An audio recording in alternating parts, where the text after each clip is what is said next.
Okay, and the live feed has just started. So just before we begin, last night, as I said, if I were to speak everything at once about Visvarupa, that would probably take most of the class anyway. And so I gave some highlights of his services and his background in Krishna consciousness and some of his professional background as well. Tonight, I hope to do the same thing. Um, Visvarupa, he graduated his MBBS in 1985 from the Mumbai University Grant Medical College, JJ Hospital. One of the things that he has pioneered is an eye clinic in Varshana, where, with no cost to the residents of Vrindavan, himself and a team of doctors, they go to Varshana, set up a medical clinic, and they provide free eye care like cataract surgeries and checkups and follow-ups for the residents of Vrindavan who sometimes don't have access to proper medical care and suffer decreased quality of their own life as a result of that. And each year, over 4,000 Brajabasis get served by these devotees. And he was mentioning last night as well, and I've heard also that doctors who go with them and become devotees just by participating in the eye clinic.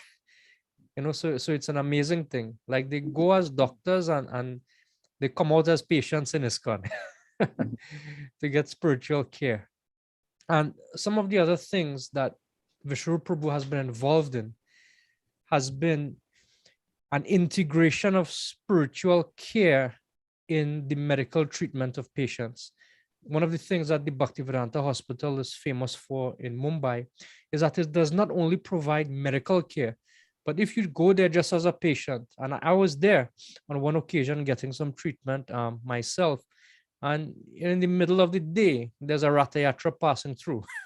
Jagannath deities come out, and persons, they just get the benefit of darshan of the Lord, of kirtan.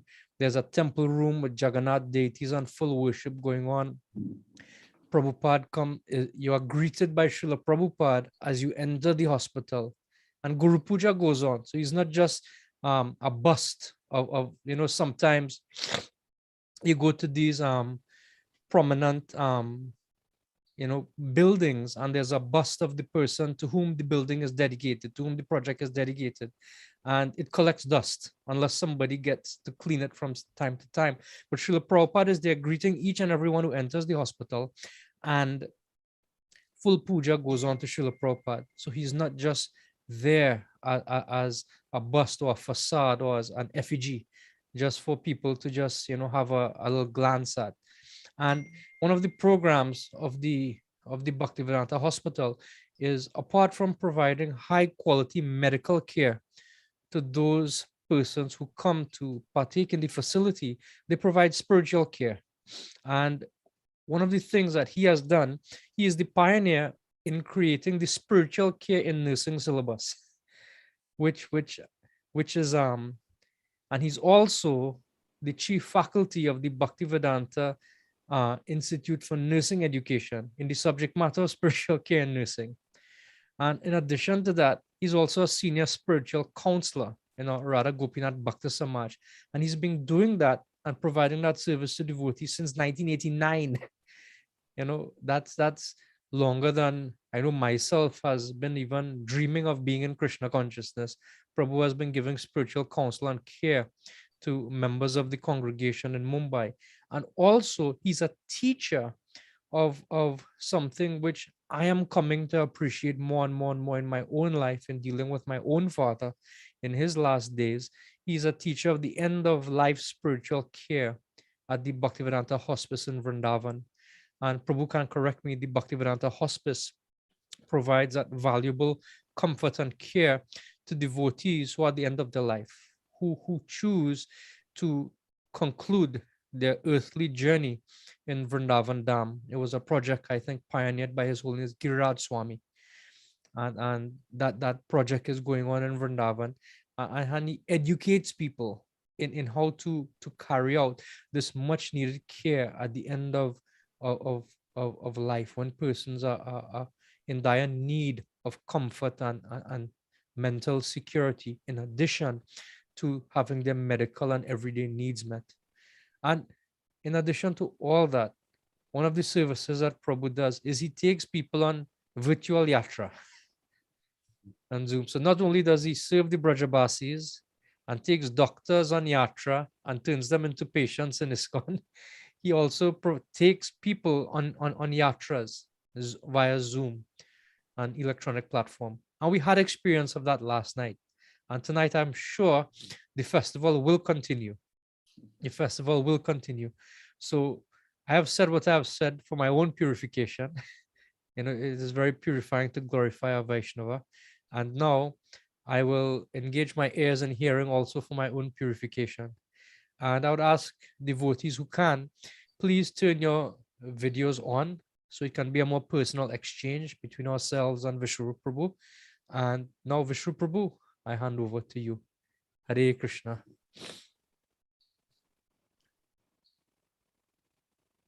Hare Krishna. Thank you for that warm welcome. Hare Krishna. All glories to Guru and Gauranga. All the great things in life, simple things in life, they only manifest due to the mercy of Guru and Gauranga. Om Ajnana Timirandasya Jnananjana Shalakaya Chakshur Unmilitam Yena Tasmai Sri Guruve Namaha. Sri Chaitanya Manobhishtam Sthapitam Yena Bhutale Swayam Rupak Kada Mayam Dadati Swapadantikam. Sri Krishna Chaitanya Prabhu Nityananda Sri Advaita Gadadhar Sri Vasadi Gaura Bhakta Vrinda. Hare Krishna, Krishna Krishna, Hare Hare, Hare Ram, Ram Ram, Hare Hare. So it is only by the mercy of Guru that one can imagine to perform any service to Krishna or Vaishnavas. That is our greatest fortune, that we have been blessed by the association of Sri Guru and Gauranga, and because of that, service to Vaishnavas. So, as I explained to you yesterday, the Jhulan Yatra is one of the many festivities that take place in Braj Bhumi. And Braj Bhumi is flooded with festivities constantly. If we celebrate Jhulan Yatra for 5 days, it is going on for 13 days out there. If we celebrate Holi for 1 day, it goes on for 40 days out there. And constantly some or other festival is going on. So, and there are so many festivals there which are specific to some places. I don't know whether I told you yesterday, but I like to tell you. For example, on the Radha Ashtami, everybody's focus is on Barsana. That is Radharani's birthplace, hometown, not birthplace. And it is one of the most important festivals of Braj Bhumi, is Radha Ashtami in Barsana. At the same time, Radharani's mother's mother, her name is Mukhara Devi. Radharani's mother's name is Kirtida Devi. And she was born in Mukharai village. Mukharai is a village where Radharani's Nani, that is grandmother, her name is Mukhara Devi, and grandfather Indu Sen Gopa. They all stay in Mukhara village near Radhakund. And Mukhara Devi also was very, sad because her daughter did not conceive any child for a long time. And Radharani's mother also was getting old. You can imagine how old Mukhara Devi must be. She must be very, very old.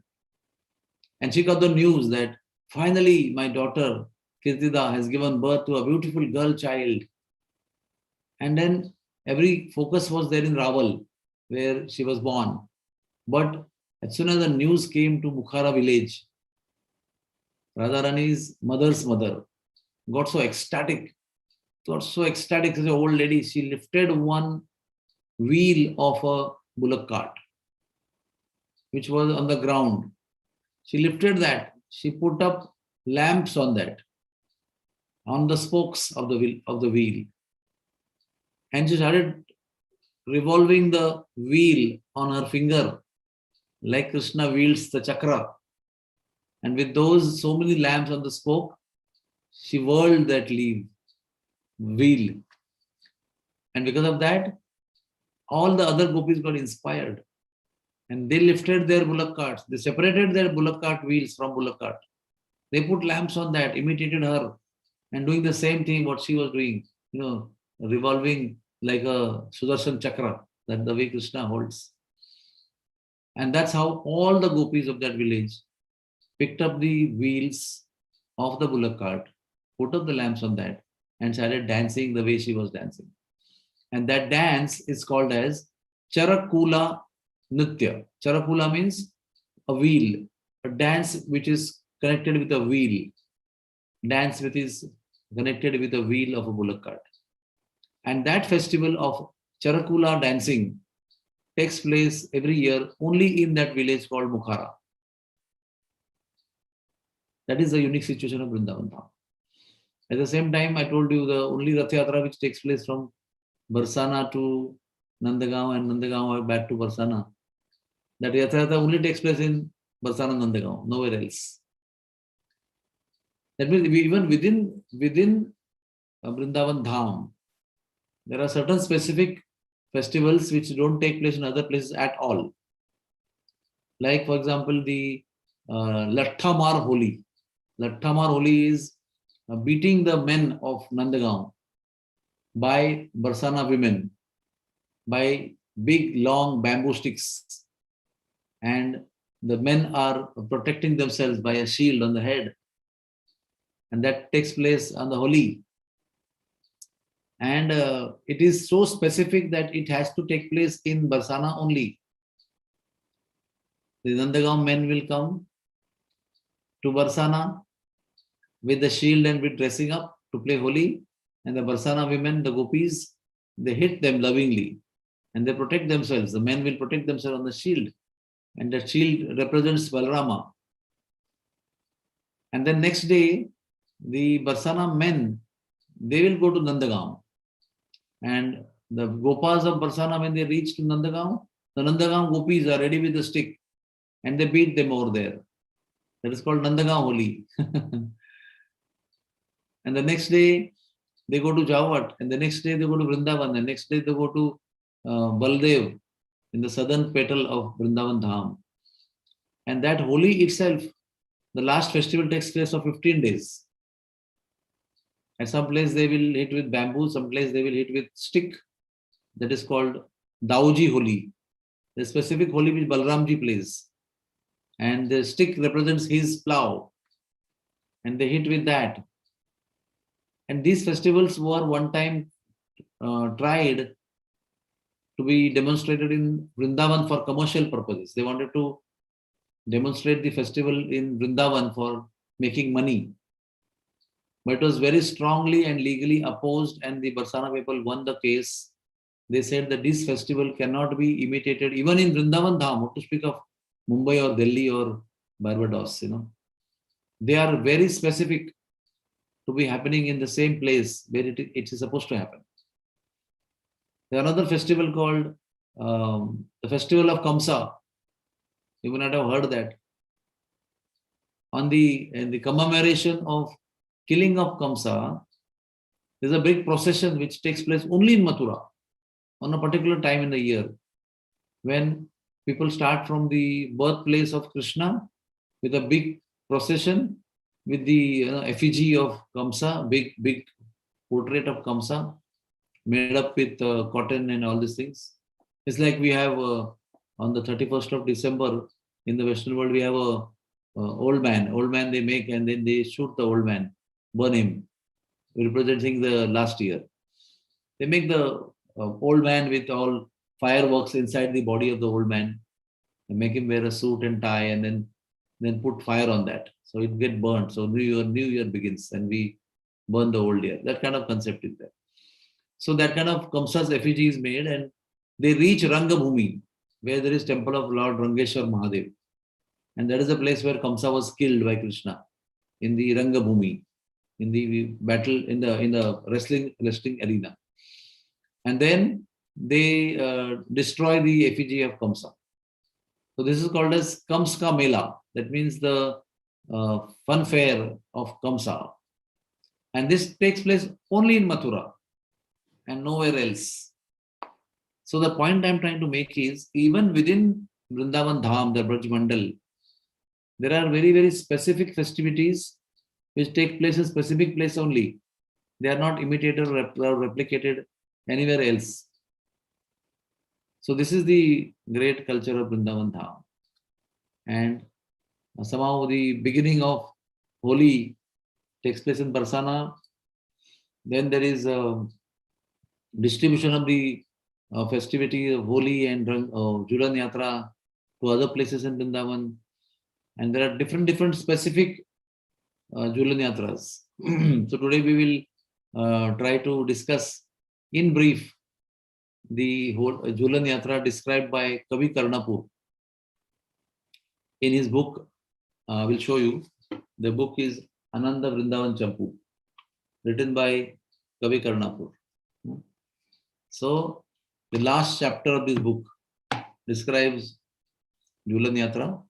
And my dear devotees, I must tell you that this description is a deep poetry. Even the translation which we read is also a poetry. Each line is studied with so many similes and so many examples and so many alankaras, literary specifications. A very deep pastime. So the essence of that pastime is that Vrinda Devi, she is the organizer of all the pastimes of Vrindavan Dham. She has a very special position. Although she doesn't belong to the group of Ashtasakis, but she is the one who is the organizer of all the pastimes with gopis. Not with coward boys, but all the pastimes that take place from beginning of sunset all over the night till sunrise in the morning or till dawn in the morning. So it's a daily organization about 10 to 12 hours of Leela. And I told you that she has many beautiful storehouses in Vrindavan Dham. Many storehouses where there are utensils, where there are ornaments, where there are so many things are there, which she has kept, dresses, ornaments, and kitchen material.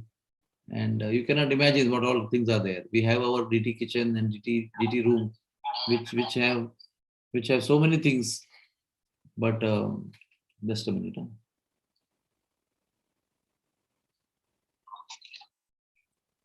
There are so many things, but they are in very tiny number compared to the storehouse of Vrinda Devi. And then looking at the scenario, she gets the information and discusses with Lalita Vishaka and organizes. So this is the festival arranged by Vrinda Devi. Whether it is Jhulan, whether it is Holi, whether it is any other festival, or Rasa Leela, all that is organized by Vrinda Devi very meticulously, time-wise, the beginning, the middle, and the more midnight, and then early morning pastimes. Everything is organized by Vrinda Devi.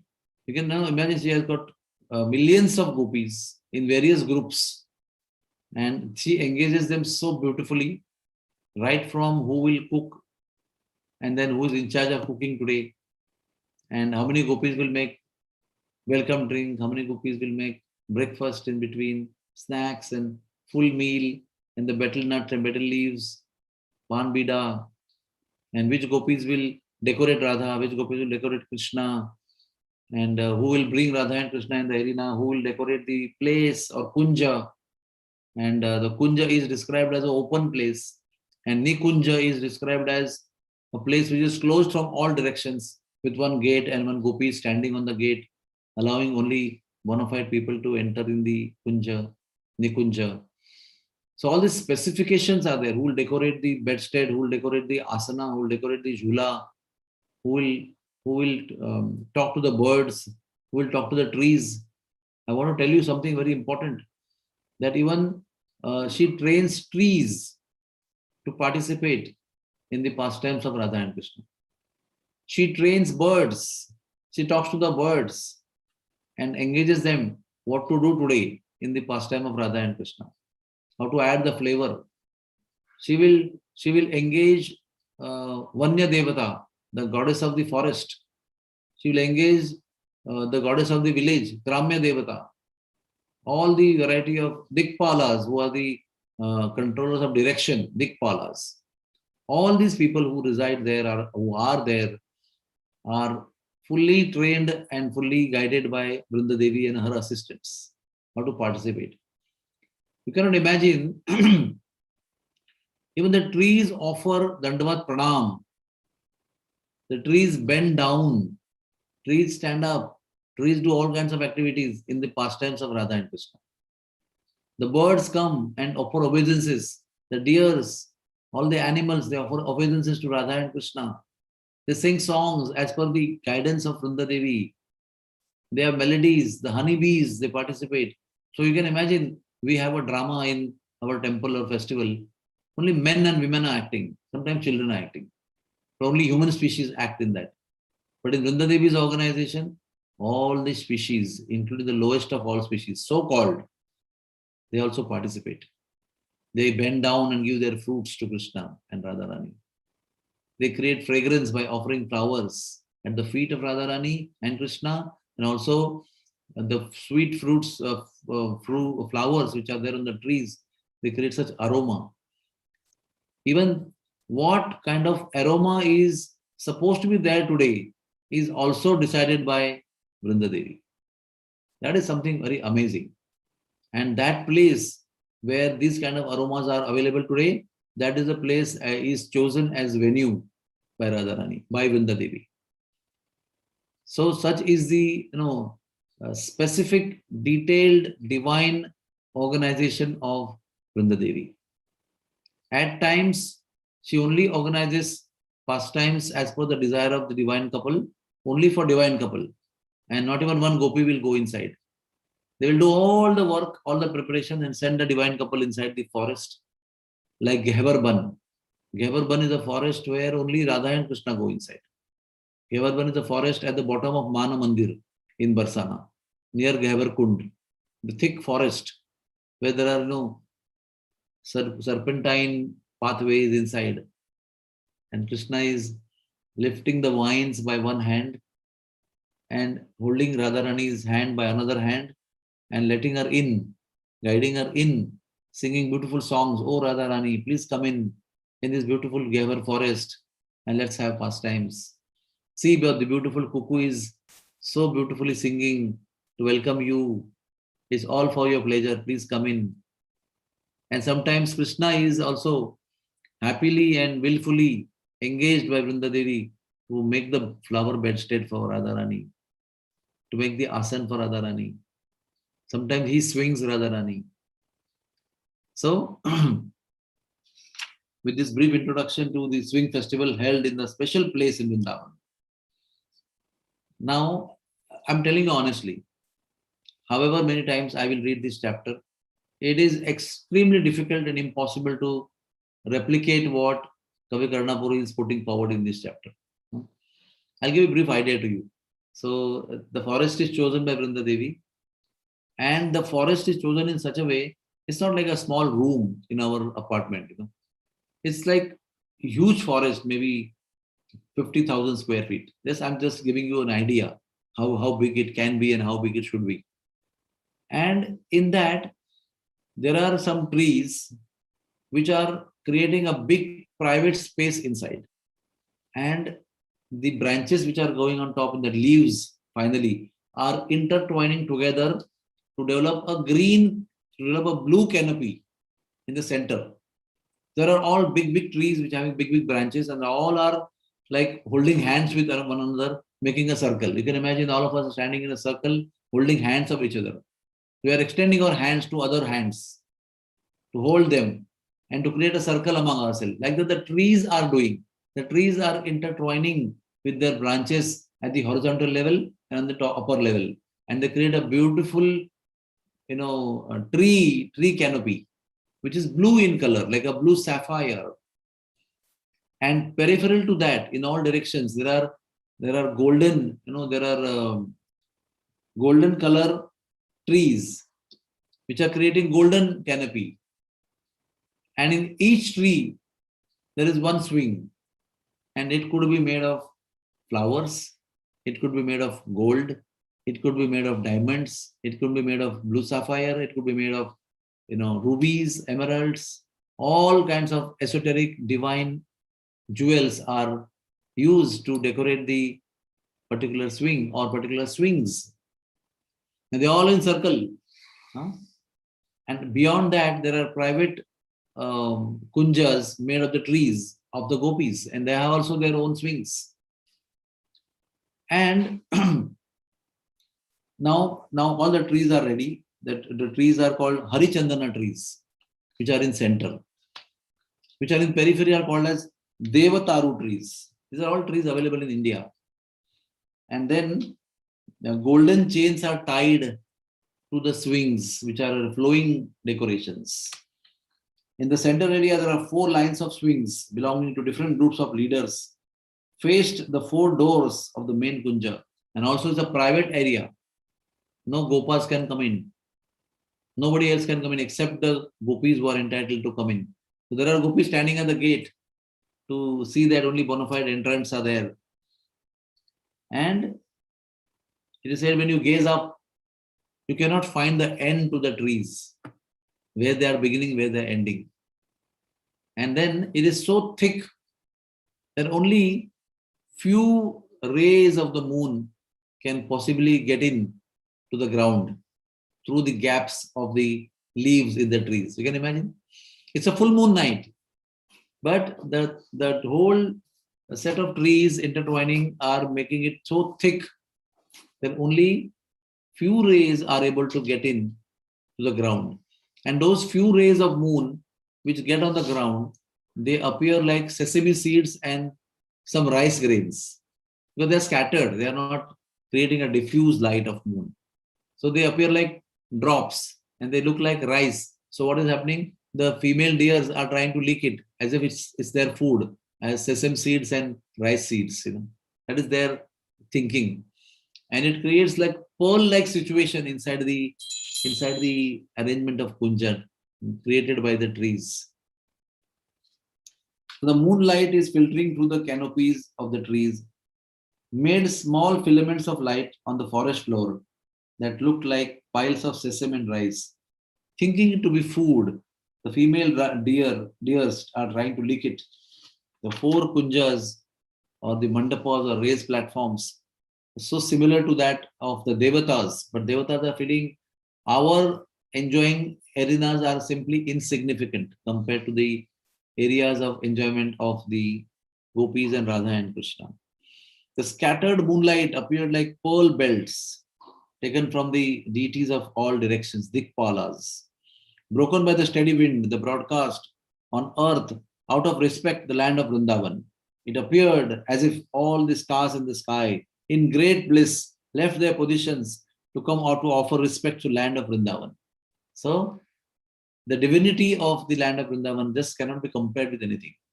Even though there are Gandharvas, Charanas, Vidyadharas, and Apsaras, and Yakshas and Kinnaras, all kinds of musically expert people are already gathered over there. But compared to the symphony created by the birds and the gopis by their instruments, it appears insignificant. They feel completely floored and, in one sense, humiliated by the simple honeybees when they create symphony in Vrindavan. So now you can imagine the atmosphere is not surcharged with hired musicians. These are natural musicians in the nature. The honeybees, the cuckoo birds, the cranes, the chakravakas, all kinds of birds are there, all kinds of trees are there. The breeze is assisting them by carrying aroma of beautiful pollens of fragrant flowers. So for nose, for the eyes, for the ears, for the skin, every single thing is organized in a very esoteric way in Sri Vrindavan Dham. The forest gods have decorated the canopies with strings of various kinds of fruit. Another decoration that they use with the help of trees is a beautiful canopy made by the strings of fruits which are arranged by the gopis and Vrinda Devi under the guidance of Vrinda Devi. In the jubilant mood, the gentle goddesses from different forests, carrying various festival ingredients in their hands, they assemble in Vrindavan with friendship, kindness, all good qualities. They decorate Radha and Krishna. And then what happens? Finally, all the doe-eyed gopis, Kamalanayani gopis, in thousands and hundreds of numbers, they start entering, laughing and giggling and dancing. As you say, every step is a dance, huh? And every word is a song. So with those words, that is songs, and those footsteps, these are dances. They are entering in the Kunja now to commemorate and begin the Jhulan pastime. And thousands gopis have already arrived there. And then they all are taking their positions, because now all the nature with all the animals and birds and bees, everybody is in position to create their own atmosphere of misty, divine situation. And then what happens? Finally, at the opportune time, the beautifully decorated divine couple enters. And how do they enter? Krishna is holding one lotus flower in the right hand, and his left arm is on the shoulder of Radharani, holding the flute. And Radharani also holding his hand and the flute, and he's playing some very beautiful melody, and they are both walking, and they're walking in such a way, it's like intoxicated elephant and she-elephant. It's so beautiful. Ankle bell sound of their own ankle bells are mixing up. Krishna's soft playing of flute, and Krishna is looking at Radharani, she's looking at Krishna, everybody looking at Radha and Krishna, and they are very, very beautifully, in a very melodious and a very attractive way, entering the forest. And then some gopis immediately come and welcome them with aguru and chandan and fragrant ointments. The soft, rounded shoulders of the gopis rival the flower glow of Cupid. So it's all very poetic explanation. The Cupid is supposed to be very beautiful, but when gopis come together, the Cupid is floored, completely floored. He cannot stand the beauty of gopis and Radha and Krishna. So some gopis held thousands of flasks filled with fragrant aguru, musk, camphor, and sandalwood ointments. These thin, delicate flasks would break open with a breath. They're so delicate that if you breathe on that, they will break. And then what happens? Purposefully, they are broken. And all these fragrances are distributed on the ground and everywhere. They're sprinkled everywhere. And you have now divine fragrances. And then anxiously awaiting the beginning of festival, it's already decided who will help Radha and Krishna to assemble on the swing, who will swing first, who will swing later on, who will swing from front, who will swing from behind, who will swing from sides. All of them are beautifully positioned. And there are not one jhula, there are hundreds of jhulas, the swings arranged. And some of the gopis have taken position. And now they help Radha to ascend. They help Krishna to ascend. And those beautiful divine couple are now located on the jhula.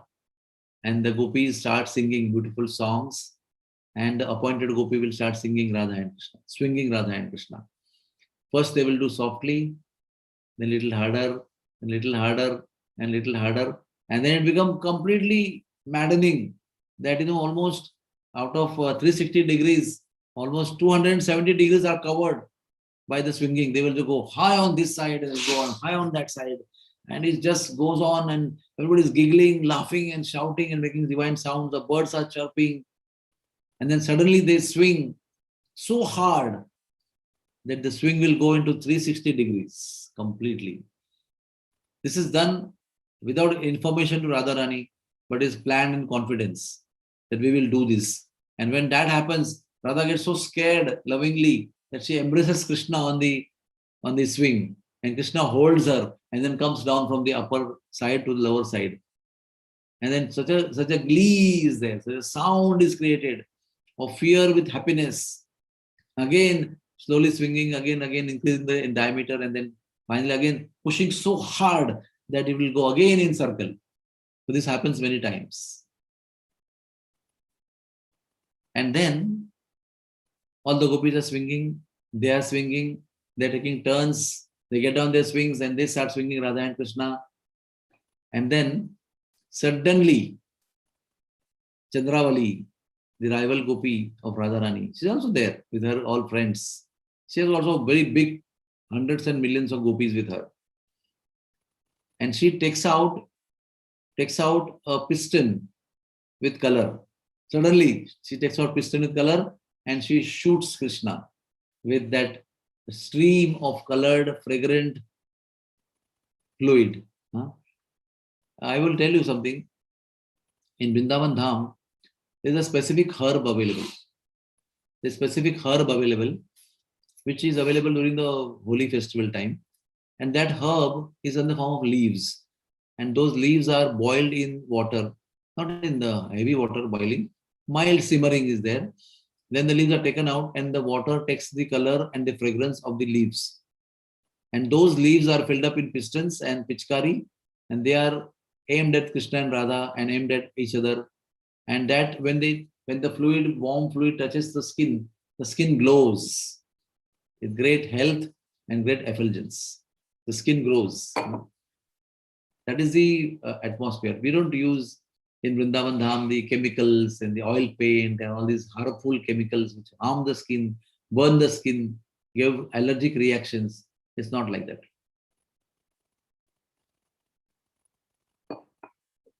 So I have myself experienced that herb, prepared the liquid at home, put in the piston, and I have experienced how it feels. It feels so beautiful. It's like the wine in the material world, makes you dull. But the somaras in heavenly planets enlivens you and multiplies the capacity of your senses to millionfold. The usual senses will become much, much more active when you take that somaras. And somaras is a heavenly beverage. What to speak of beverages of spiritual world? There you have spiritual senses. And the spiritual senses are invigorated, enlivened and enchanted by the beverages and by the liquids and thrown on the body or given you to drink. The same way, these arrangements are made here. And Chandravali takes out that fragrant liquids made out of musk, aguru, and sandalwood, and so many other fragrant things made of flower leaves. And she first shoots a pichkari or a stream of colored liquid on Krishna. And Krishna is also very smart. Krishna's waist belt is tucked with many, many such pistons of various colors. She takes out one. He takes out one and starts shooting at Chandravali. Radharani gets inspired. She takes out her pichkaris given by gopis and she starts shooting. And then there's a loving war between Chandravali group and Radharani group. And they start playing Holi. Suddenly, Krishna takes out dry color. It is called as gulal or abhir. And he starts throwing. And all of, somehow it is said, Radha and Krishna are saved by the gopis, by Chandravali's attack. And Chandravali is explained by Kavi Karnapur, they are bombing. Chandravali is bombing on Radha and Krishna. They are seated on the swing and they are being swung. And at the same time, she's bombing the colors on them. That's a word used by in translation. So, all this, Holi festival is mixed up with Jhulan festival in that particular forest. And Kavi Karnapur says that I am trying to explain, but it is very difficult for me to explain exactly what is happening verbatim to you. You have to have your eyes and ears there to see what is happening. Like Krishnadas Kaviraj also explains, when Chaitanya Mahaprabhu is dancing, I just cannot explain to you exactly how he is jumping and dancing, how he is taking whirling, how he is circling, how he is jumping in the sky, how he falls down, and exactly what is happening. I'm just attempting in a meager way, but I cannot describe actually. This is what the explanation of Vrindavan Das Thakur, Krishnadas Kaviraj, everybody.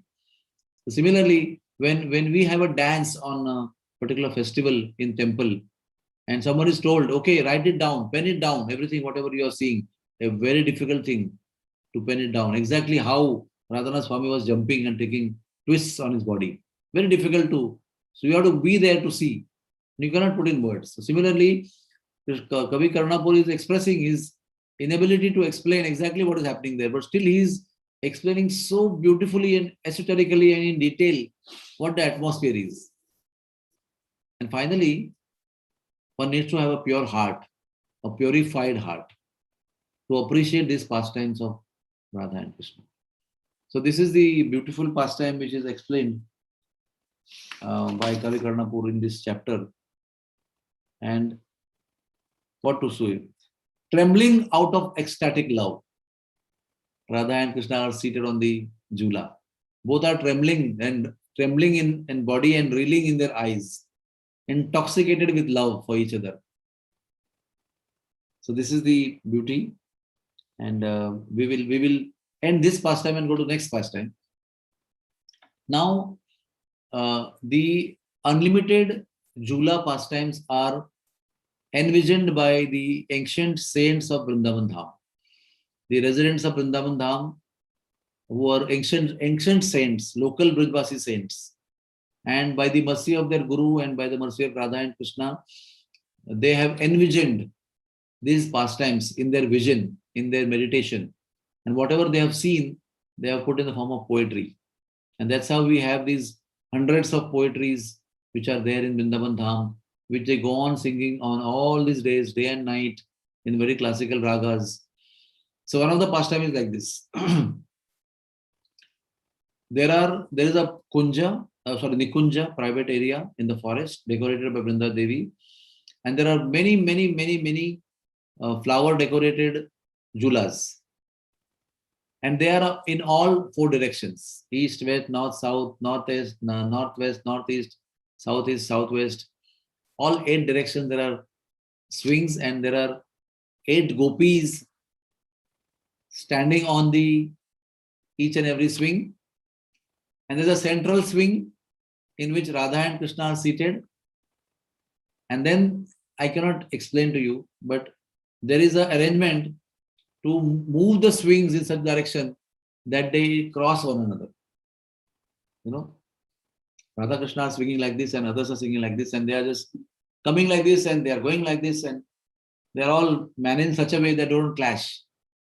So Radha Krishna swing in front and then swing inside, and they just one time the side ones come in like this, and in between the other goes like this, and they go in circles, but they don't clash.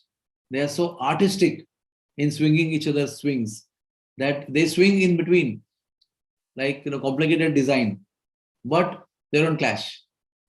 But then they decide to change the strategy, and they get down and they put Radharani on one swing and Krishna on another swing in front of each other like this, and they start swinging like this. They go away, they come together. They go away, they come together. They go away, they come together. And other gopis are also swinging. They go away and they come together. They go away and come together. They go away and come together in all different directions. Now, all the gopis are wearing garlands and jewelry, and Radha Krishna are topmost decorated, and they have pearl necklaces, gold necklaces, diamond necklaces. They have beautiful forest flower garlands around their neck. So what is happening? When they go together, go away, the garlands are hanging, and they come together, and they sometimes are brought so close together that their garlands are interlocked with each other, and when they go away, they are pulled and they are broken. And then what happens? Then the pearl necklaces are intertwined and locked, and they are going away from each other. They get broken, and all the pearls fall on the ground. Hundreds of pearls are falling on the ground. And what the gopis are doing? Gopis are crawling on the ground, because on the upper level the swings are swinging, so they cannot disturb the swinging. So they crawl on the ground to pick up that prasad of the pearls. Toot gayi motiyan ki mala jharar jharar jhararai. That means the malas, the necklaces, they are locked with each other, and they are pulled and they are broken, and all these cascade of pearls is falling on the ground and moving. And all the gopis are jumping and running to capture those pearls, to collect them as Mahaprasadam. The flowers are falling, they're capturing the flowers. Some diamonds are falling. So like that, beautiful arrangement takes place. The swings are not clashing, but the garlands are meeting and they are getting locked. So, and what is happening at the same time? When you swing, I don't know whether any of you have swung any time. Your clothes, for example, if men are there, their upper cloth is just flowing in the air. The ladies are there, their upper cloth is just flowing in the air. That's called chundri. Chundri means they wear dresses and they put some decorated cloth on the upper chest. And when breeze comes, it is all flowing. And how you're getting this flowing in the air? Because you're only moving in the swing. Radha Krishna are moving on the swing, and while they are moving, their cloths are flowing here and cloths are flowing there. Upper cloths are moving out. Sometimes it flies in the air, and when they flies in the air, all the gopis are running to catch that cloth which is floating in the air and about to fall down. It's like children when they're playing kite and one kite is cut in the sky, and all children are running to catch that cut kite, just to catch that thread. So like that, when all these clothes are swinging, the flowers are swinging here and there, all the ornaments are swinging here and there, they all are running around. Some are swinging, some are running around to just pick up that as Mahaprasad. So this is what takes place. And it is said that the demigods were very eager to watch this pastime. They were all stationed in the sky with their aeroplanes, with their wives and with their apsaras. And suddenly Krishna created such kind of thick cloud of colors that they were unable to see what's happening. They were disturbed. So they started flowing thousands of flowers from the sky, so that that cloud made by the color as a color cloud can be disintegrated. And again the vision can be created. So everything is amazing. Sometimes demigods are allowed to see from distance. And they are mad, All their artistic excellence is defeated by the arts of Vrindavan Dham, of the gopis, and at times of coward boys, and even the monkeys, even the bees defeat the demigods. They are all only hankering and worshipful in the mood. So this is what is happening in Vrindavan, what is happening in Barsana. And this is one pastime. At one time, Radha decides to swing. Jhula jhulay Radha pyari chunariya fair fair fair. At one time, Krishna is making her seat on the jhula and he is swinging. And her upper cloth is flowing in the air. And at times she gets down and puts Krishna on the chariot, on the jhula, and swinging. When his upper cloth is flowing, his garlands are flowing. So one cannot imagine the love that they express through all this. The only purpose of performing all these festivals in Vrindavan Dham is to enhance the love, to multiply the love that they have for each other. This is the means to express our love. Why we need festival? Why we come together? Because we want to increase our love in making Krishna and Radharani enjoy. That's why we come together. We have services, like the gopis are not trying to say, I want to sit with Radharani, I want to sit with Krishna and get swung by gopis. No. They are only working hard to help them to enjoy. They decorate themselves also, so that when they are looking beautiful, when Krishna will glance at them, Krishna's eyes will be pleased to see the beauty of all the gopis. So they will make their face so beautiful. They will make their dresses so beautiful and attractive. Color combinations and ornament combinations and the hairstyle. They will cook some beverages and some food items. All activities what they do are in cooperation and are only meant to please Radha and Krishna, and not for self-aggrandizement, not for self-glory or pushing oneself over Radha and Krishna. I want to be there. I want to garland Krishna and Radha. I want to swing. No. They will just obey Vrinda Devi. Everybody's mood is just cooperate, because the central focus is to give pleasure to the divine couple today and every day. Similarly, when we organize a festival, the only purpose is I cooperate. I do whatever is being told. I follow the leader. I follow the organizer, like Vrinda Devi. And I will simply work. What Thakur Bhaktivinoda says. Gantiya mala tir mala Dibo dohar dole. I will just weave those garlands. If I'm allowed, I will garland them. If I'm not allowed, I will give some other gopi. And she will pass on. And finally, Radharani will garland Krishna. And Krishna will garland Radharani. It is their pleasure. And I derive all the pleasure in my cooperation with the organizers and in my looking at the divine couple who are getting happiness. When I see happiness on them, their face, I derive my happiness. I don't derive happiness when I am happy or I get the privilege to do certain things as a priority. So this is called as Brajbasi spirit. The Brajbasi spirit is I am the last and I push everybody in front. I glorify everybody and I want to serve each and everybody who is serving Radha and Krishna. Gopi Bharatur Padakamallayor Das Das Anudas. This is real festival. When we put ourselves last and do most million service under the guidance of the leader, and finally, with all this variety of services, we want to see Radha and Krishna happy. We want to see our Guru happy, who is the leader of our festival. And when that happens, then the spiritual world descends in your temple. The spiritual world descends in your area. The spiritual world descends wherever you are. The spiritual world descends in your heart, on the courtyard of your heart. And you become the abode of Vrindavan, Manamora Vrindavan. Your mind becomes Vrindavan. You don't have to be traveling to Vrindavan in one sense. But what is important is consciousness. What is important is creating consciousness. Thane Sita Sutikatam. By engaging ourselves into cooperative mood of service, we create Vrindavan. Wherever there is loving cooperation to please Radha and Krishna, there Sri Vrindavan loves to manifest itself. May it be Holi festival, may it be Jhulan festival, may it be Govardhan Puja festival. All the festivals, if you read, the baseline is cooperation, assisting one another, just to please Radha and Krishna. And when the root is watered, all the minutest leaves and flowers and fruits, they all get the water. They get the satisfaction, they get nourishment, they get enrichment and upliftment in their spiritual consciousness. So, bhajans and songs are unlimited in Vrindavan Dham. And it is said that Brajras Brajvachi hi jane, meaning this Brajras is only known to Brajvasis. Unless they reveal to you, you will not know. That's the meaning of that song. That you have to serve the Brajvasis and please them.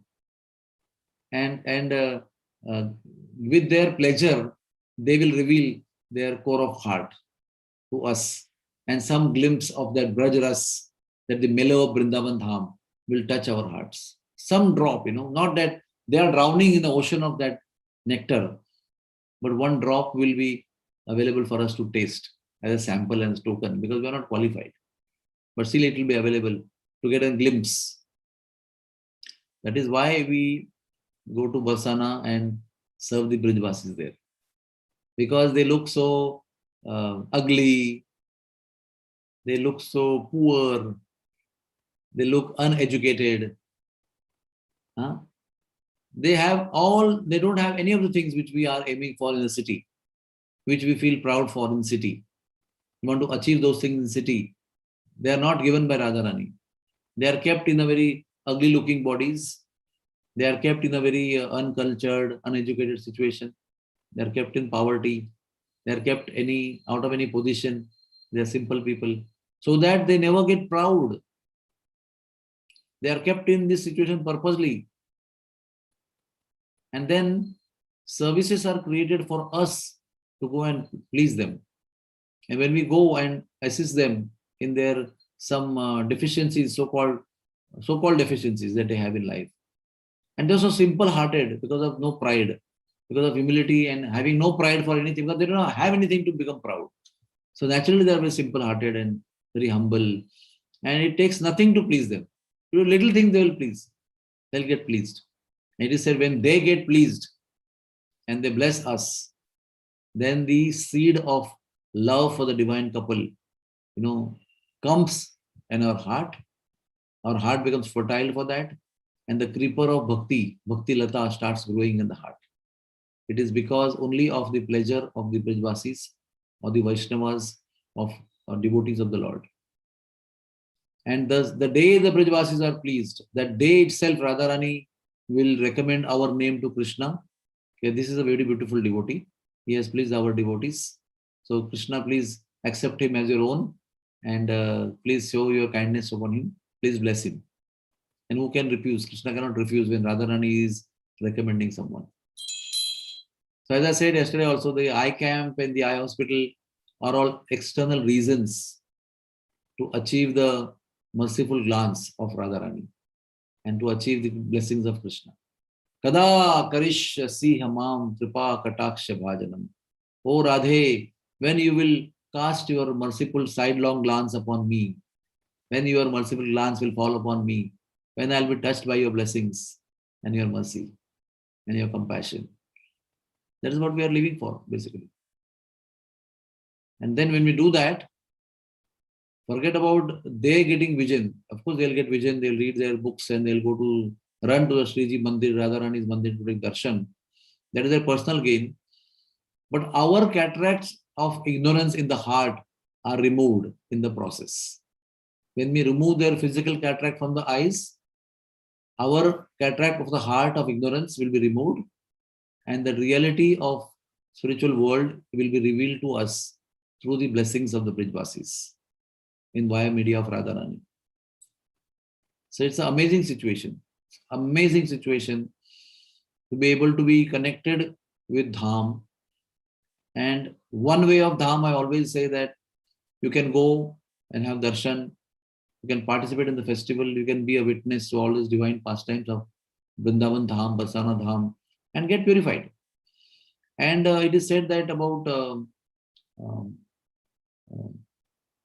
80 million or 90 million people come every year to Barsana.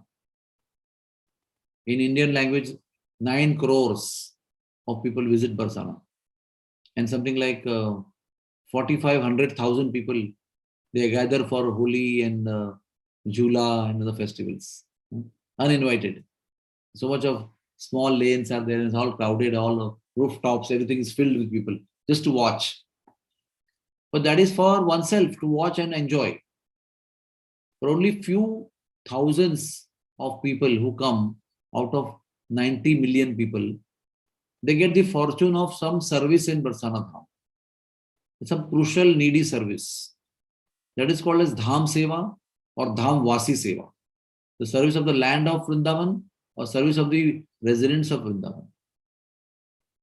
And the real connection or the firm connection or the permanent connection for us to the Dham and to lotus feet of Radha and Krishna takes place only through service. And when we are connected to the Dham through service, through menial service to Brijvasis, then the Maya that is available or standing next is unable to attract you or unable to affect you or unable to contaminate you. Because we all should know that where there is Krishna most available, Maya is also most powerful there next to Krishna only. So it is said Dham has much more Maya than cities. Where Krishna is more manifest, Maya also is very powerfully manifest over there, waiting for you to leave that most manifested Krishna and you get out of that consciousness and she captures you immediately. So it is not that we go to Dham and we're just free, only Krishna is there. No. The greatest fall downs, they take place in Dham only. Because of wrong consciousness, wrong approach, because it's like a double-edged sword, sharp sword. Mumbai and other cities, it may not be so sharp. But in Dham, because Krishna is so easily and so powerfully, overwhelmingly available to us, it is also possible that we can slip. We can go into self-enjoyment mode. Oh, I want to just sit and listen to these pastimes and not do any seva. But all the purports of the great pastimes of Krishna are revealed in the heart only by the medium of seva. Not by, I just memorize all these words and I repeat in front of you. That doesn't mean that I know all the things and I have all realization in the heart. No, there is no connection of my memorizing this pastime and my getting realizations of that pastime. They're two different things. There can be intellectual memorization at the level of brain of all the kathas, of all the experiences. But the realization, anubhuti or sakshatkar will take place only by mercy of Vaishnavas, only by the mercy of the seva that we do. Then all these things which I am reading and trying to memorize and trying to narrate to you will be revealed in my heart as a fact, as an irrevocable fact established in my heart. And when that seva is continuous, then I'll be also at the same time protected from Maya. I'll be saved from Maya, which is going to take me away from Krishna and contaminate my consciousness, even though I'm right in the middle of Dham, amongst the devotees serving. Because there are some internal things like pride, like envy, anger, which can prop up in the heart. Why he is making the garland and putting on the deity of Krishna? Why he is allowed to swing? Why not me? I'm the organizer, but he's allowed to swing. Why that rich man who's coming as a donor is allowed to offer flowers right directly on the deities? So these are internal problems which come across, and will separate us from Krishna, and Maya is ready there, standing to take over us, capture us. Nikatastha Maya tare jhapatiya dhore. The spiritual life is all about realization of the truth. And we want to connect our jnana, connect our knowledge with the realization. The process of converting our knowledge into realization is seva.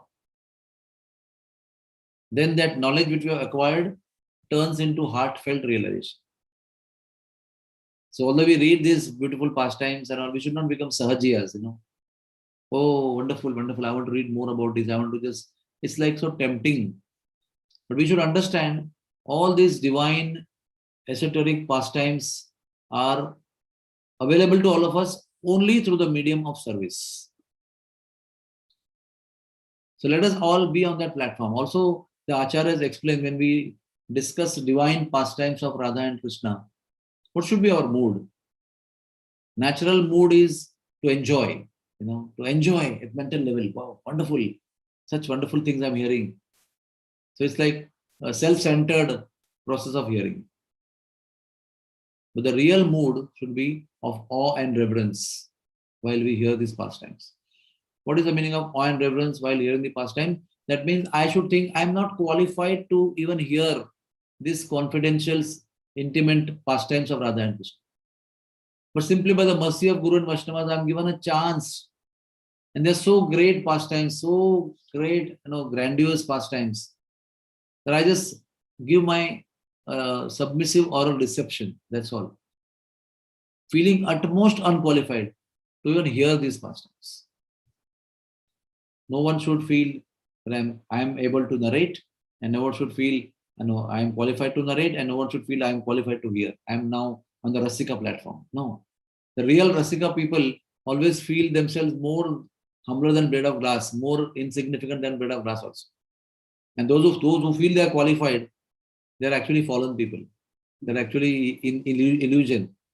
The real ones always feel that they are most fallen. See, Rupa Goswami, Sanatana Goswami, they think blade of glass in their teeth, highly qualified Vaishnavas, and falling at the feet of Chaitanya Mahaprabhu.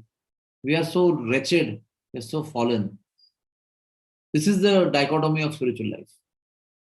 So let us approach these pastimes of Radha and Krishna with the mood of being unqualified, with the mood of being servant of the servant, with the mood of awe and reverence for the Supreme Lord and His divine pastimes. Hare Krishna, Krishna Krishna, Hare Hare, Hare Ram, Ram Ram, Hare. So if there are any questions, we have certain 20 minutes we can ask.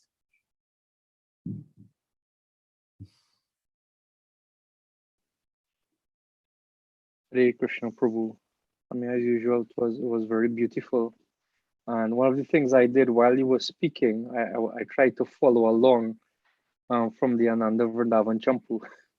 And it was very beautiful, like hearing it and then also looking at the details in the text itself, one of the points that you made that stood out to me, and there were many points, but this one I took especially note of, is that under the guidance of Vrinda Devi, all these intricate arrangements are made for the orchestration of the pastimes of Radha and Krishna. And it seems as if these pastimes are sort of calculated in the background down to the minutest detail, like who is going Yes. to do what, who is going to hand which flower at what point in time, who is going to enter the kunj at this time, and everybody is engaged in a particular service. And that extreme attention to detail is very clear and is very, very apparent from these descriptions. And I'm wondering how relevant that is in terms of the attention to detail in us, as practicing devotees in arranging festivals and for the pleasure of the Lord and their devotees. How can we apply that principle of Yeah, it's very attention to simple. detail? It's so simple in one sense that Vrinda Devi is the organizer. She is the chief organizer. She has all the authority by Lalita and Vishaka. And she is engaging the millions of gopis in all the millions of services that they have to make the festival happen, right? I repeat again, Vrinda Devi will engage on behalf of Lalita and Vishaka all the millions of gopis in doing all the minute details of services, right? So what is the mood of the gopis? That I will just do what is told to me. Like one gopi will be told to pluck yellow colored flowers. And she will be told, when you collect yellow colored flowers, hand over to Dhanishta. She doesn't know why this whole thing is told to her. And finally, she will see my yellow colored flowers are in the garland which are going on the body of Radha and Krishna. But she will never think that, oh, why I am not allowed to pick garland Radha and Krishna. I picked up the flowers. I was in the forest in the mud to picking up the flowers. Her duty is whatever is told to me, I will do. I will not expect any credit or any privilege, any entitlement in the service of any glory is not entitled to me. Similarly, when we have a festival, we all know that someone is in charge. Everybody knows that this person is in charge.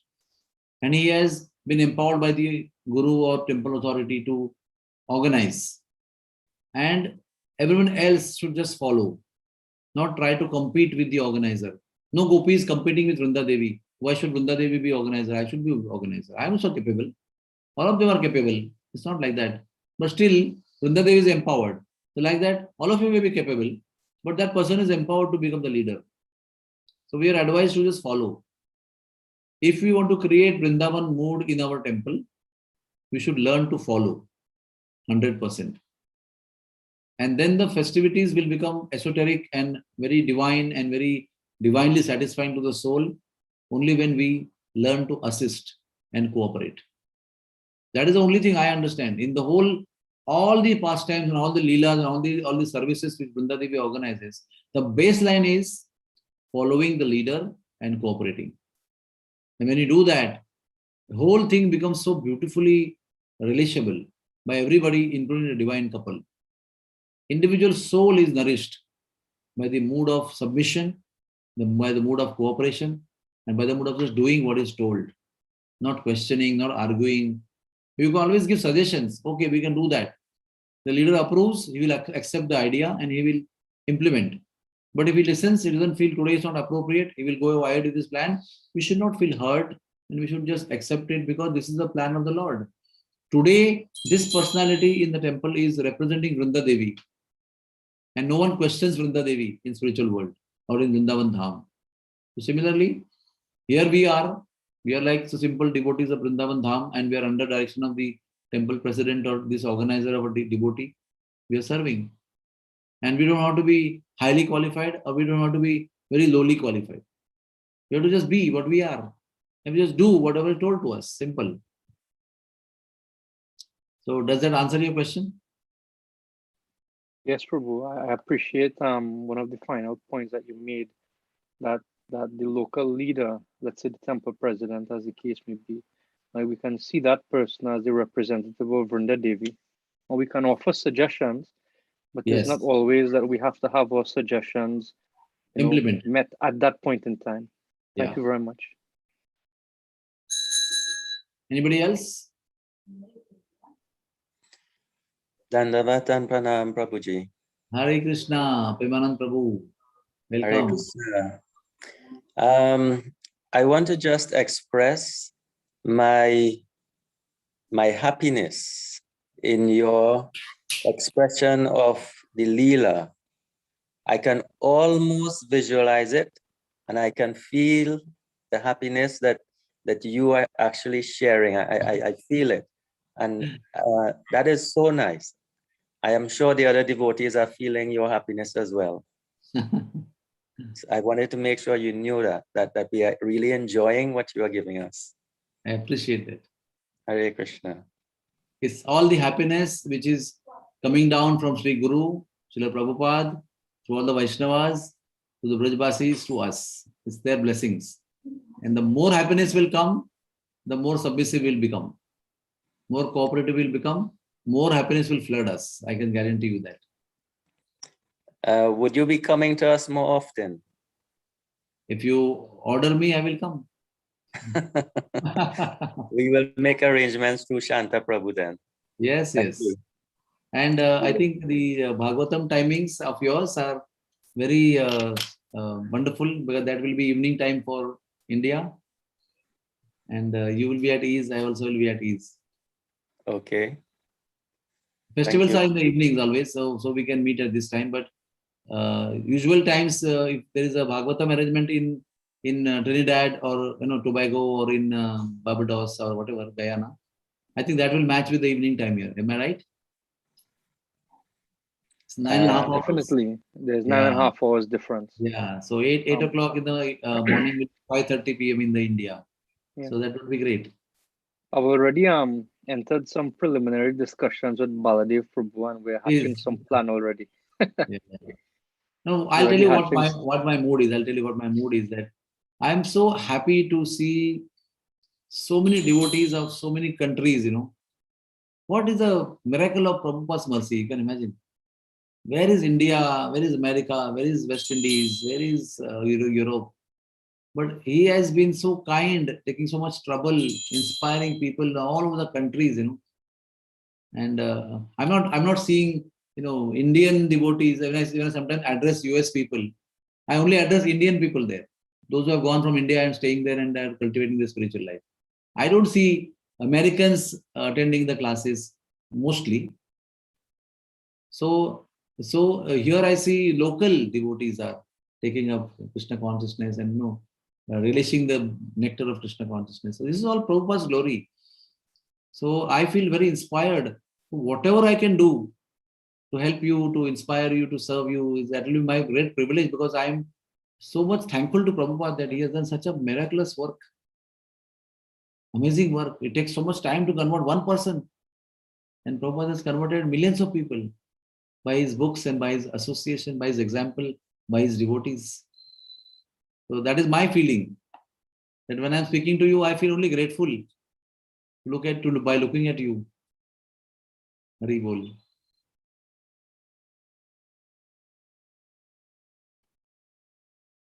Anybody else, or we will?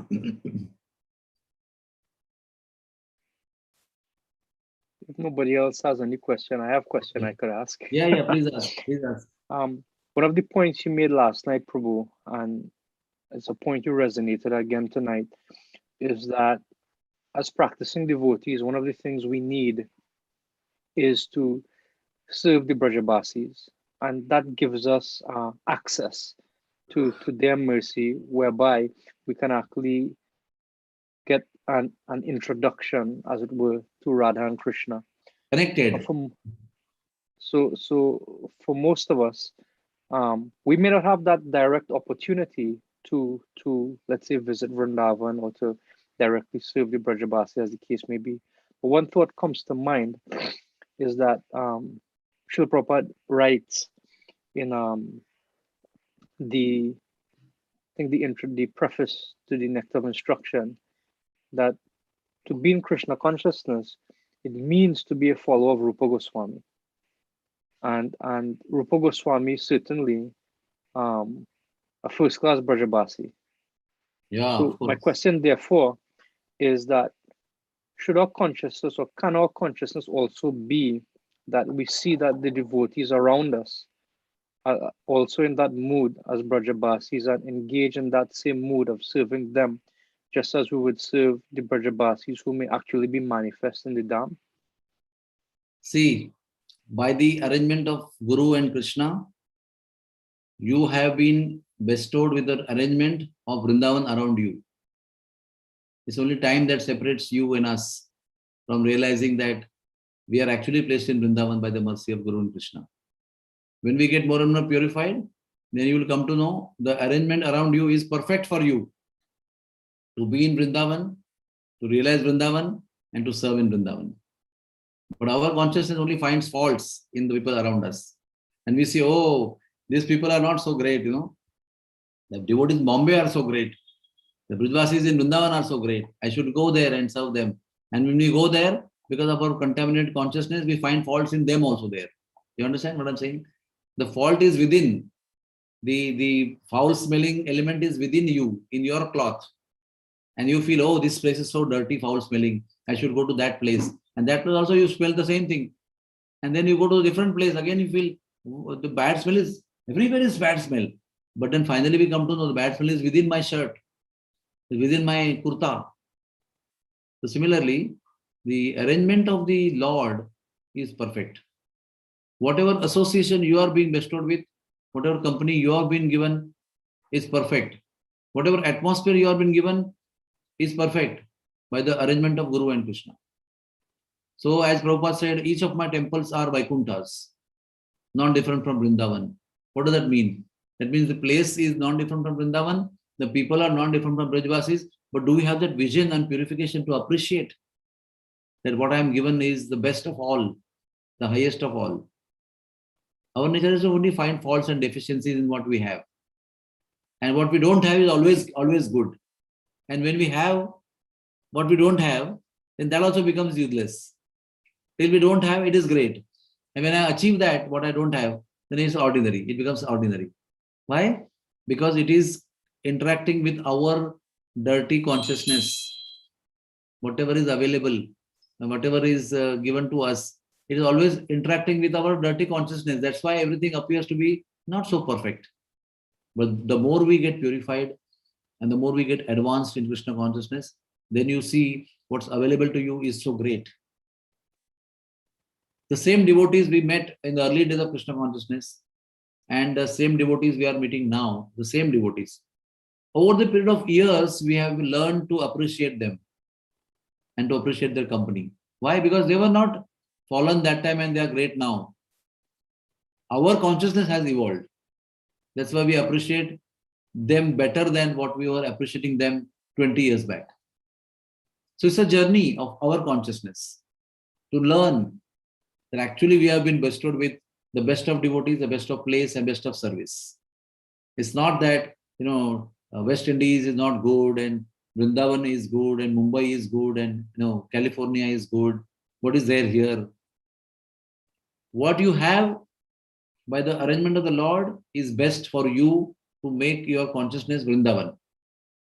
It's very individualized, it's customized for each and everybody. You have been given a customized arrangement for you to realize Vrindavan within your heart and around you. I have been given a best and perfect arrangement to realize Vrindavan within me and around me. Sometimes I'm in Mumbai, sometimes I'm in Vrindavan. But both the times the opportunity is given to me to realize the Vrindavan within me. Finally, what is that? We say, Antakalecha mameva smaran muktva kalebram. What is the meaning of that? That we remember Krishna within our heart finally. A body may be in Kolkata, body may be in Delhi, body may be in Barbados, body may be in California. But if a heart is in Vrindavan, then you go back to Vrindavan at the end of life. And if your heart is not in Vrindavan and your body is in Vrindavan, still you may not go to Vrindavan. Because it is not said, any sloka I have not read up till now, if you die in Vrindavan, you go back to Vrindavan. It is said, if you remember Vrindavan at the moment of death, then you go back to Vrindavan. If you remember Krishna at the end of death, you can go back to Vrindavan, Krishna in the next life. So we need to realize the perfection of the Lord, which is manifesting in the situation given to you. Our effort should be to realize perfection of Lord in the location that you are in the associates that you are in the seva that you are getting, everything what is given to you. That should be our effort. And in between, Krishna allows you to go to Vrindavan, to Barsana, to stay there and to serve. It's a bonus. But what is given to you on day-to-day basis is the real mercy of the Lord. And we have to realize that. And that's the whole journey of Krishna consciousness from beginning to end. From Shraddha to Prema. That's the journey within. It's not journey without. All that is journey within. All that is happening within. And that within has to reach from Shraddha to Prema. And that Prema is Vrindavan. Wherever you are. Okay, Prabhuji? Yes, Prabhu. Thank you very much. I saw Mother Panchatattva has a hand up. Yeah, Mataji has raised a hand. Yes.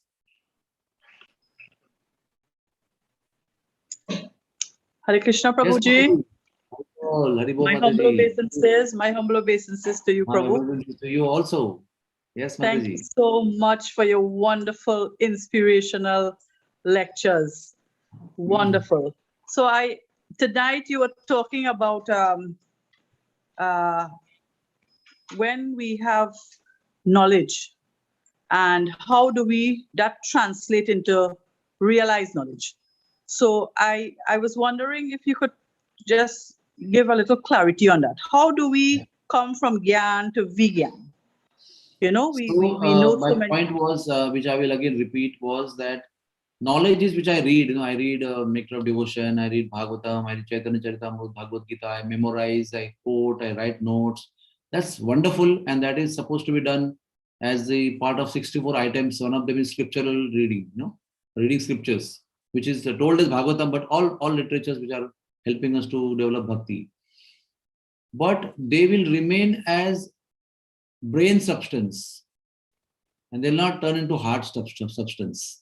It all will be stored in the brain, and you can quote very eloquently, you can impress the audience, and with no realization in the heart, you can do that. I can guarantee you. You can become a pandit, and you can impress, and they will become great devotees except you. That is possible. Why is that?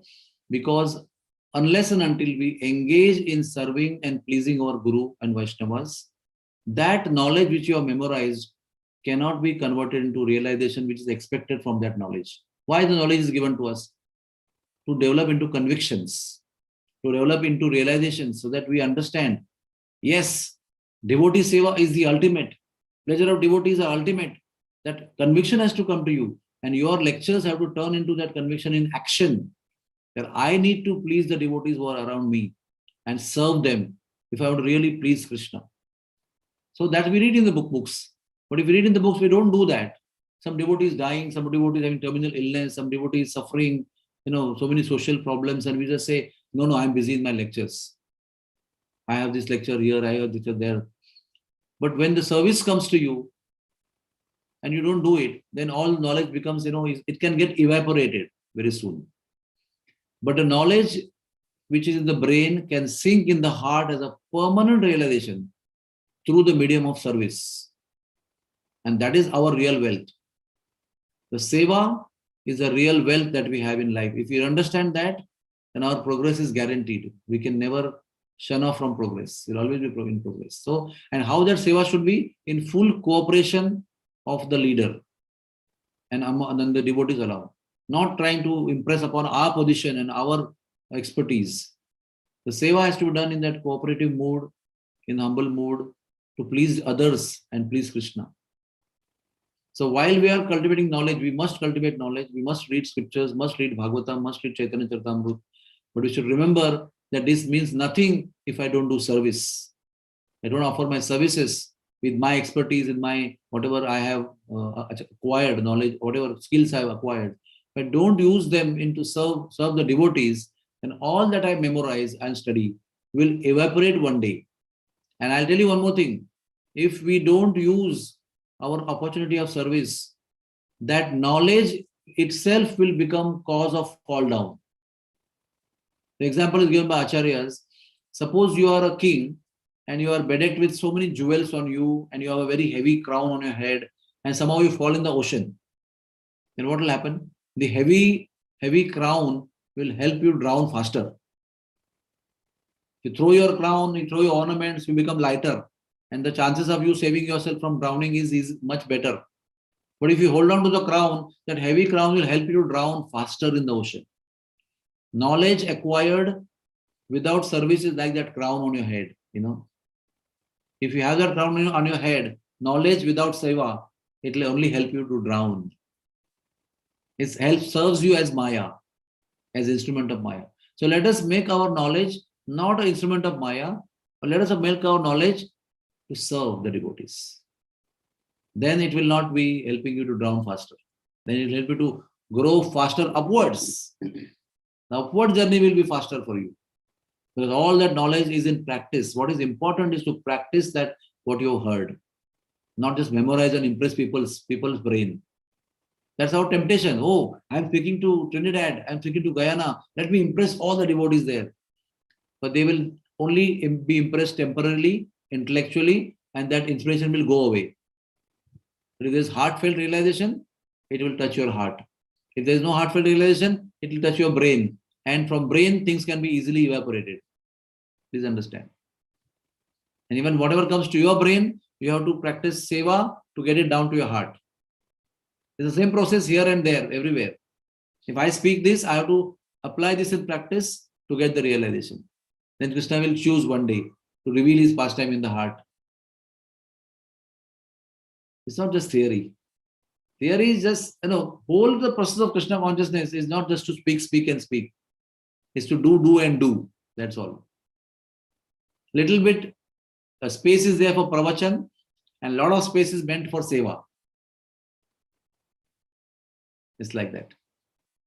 I hope I answered your question. Yes, Prabhuji. I just wanted to, just one little point.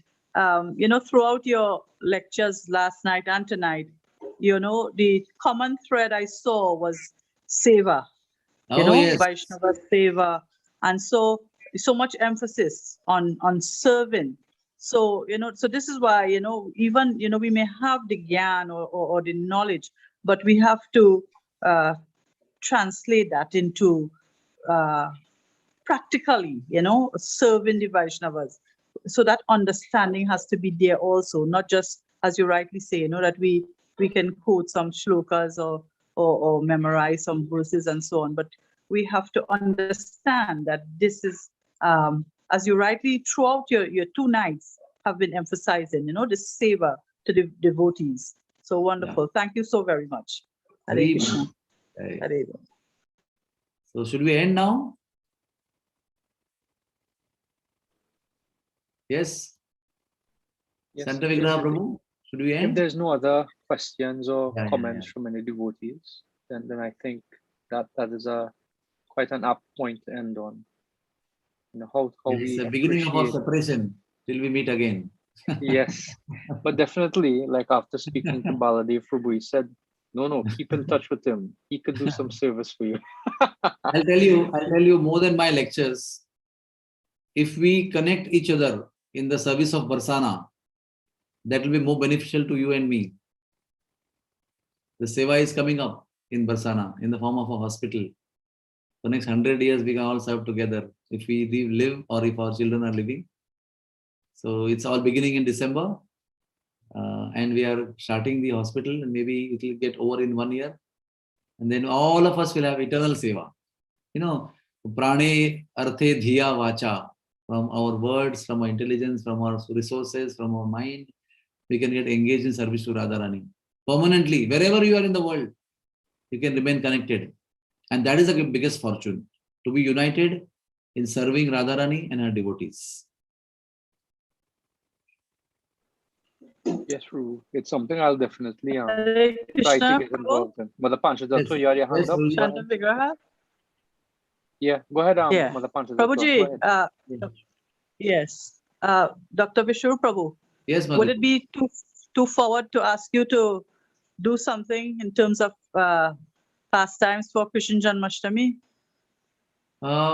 Depends on timetable because I'm also too much booked for various centers. I'm traveling somewhere. I'm also speaking on Zoom. So if you suggest some timings, then I will see if the slots are available. All right. Yeah, So- many so we places will- I've been speaking now. The timetable is quite packed, but I can still find space if it is suitable with timetable, keeping the Okay. other engagements intact. I will see if I can do. I'll be happy to do. All right. Well, Yeah. we will keep in touch. Thank Yes, you sir. so much. Yes, Hare Hare Krishna. Hare Krishna. Pancha kalpatarubhyascha kripa sindhubhyeva cha patitanam pavanebhyo vaishnavebhyo namo namah. Ananta koti Vaishnava vrinda ki. Ki Jai. Srila Prabhupada ki Jai. Vaishnava vrinda West Indies ki. Jai. Jai. Hare Krishna. So again, Prabhu, thank you very much. And we do look forward to your association again in the future. Jai. Hare Krishna. While devotees are still here, yeah, somebody wanted to say something.